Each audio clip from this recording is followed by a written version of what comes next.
Bonjour et bienvenue dans ce tutoriel. Aujourd'hui nous allons parler des statistiques. Dans un premier temps, vous allez sur les propriétés de votre player, dans l'onglet Stats, et vous allez tout simplement cocher la case Activer les statistiques pour cet écran. Vous pouvez à tout moment activer ou désactiver ces statistiques. Une fois que vos statistiques sont activées, si c'est la première fois que vous activez vos statistiques, attendez environ 1 heure avant que le player remonte les premières données statistiques. Ensuite, vous allez dans la rubrique Statistiques. Ici, vous avez le choix du ou des players sur lesquels vous voulez effectuer des recherches de statistiques. On retrouve notre player salle de pause. Et on a ainsi les remontées de tous les médias qui ont été joués, jour par jour, depuis une certaine période. Donc, cette période, vous pouvez évidemment la modifier, soit la limiter à 7 semaines, alors aujourd'hui nous sommes lundi, donc forcément j'ai une seule journée, ou bien à ce mois, nous sommes le 11 du mois, donc on a les dates du 1er jusqu'au 11, ou bien remonter sur le dernier mois, les 2 derniers mois, ou éventuellement mettre une période personnalisée. Donc dans ce graphique, vous retrouvez l'ensemble des jours, l'ensemble des médias, avec le nombre de passages pour chaque média, et le pourcentage que cela représente.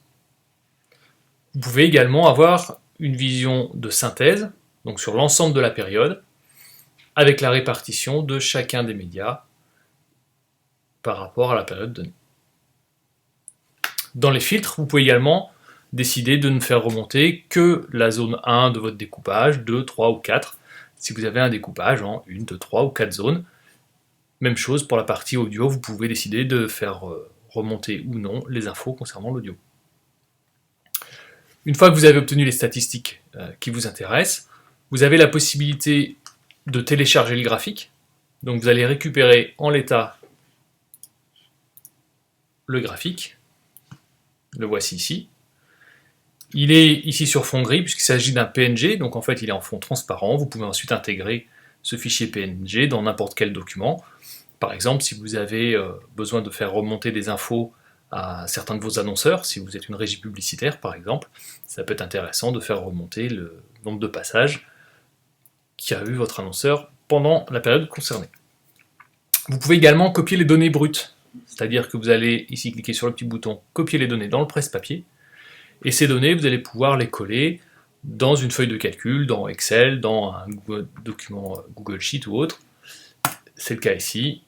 Voilà, j'ai collé, j'ai donc la date, le player concerné, dans quelle zone a été diffusé le média, le nom du média, et à chaque fois le nombre de passages de ce média-là sur cette zone, et sur cette date, et sur ce player. Donc après, libre à vous de faire éventuellement des filtres sur ces données-là, pour avoir plus précisément les statistiques qui vous intéressent. Voilà, vous avez vu, c'est vraiment très simple d'avoir les statistiques d'un ou de plusieurs players, de les avoir à la fois sous forme brute dans un tableur ou bien sous forme graphique pour faire des rapports.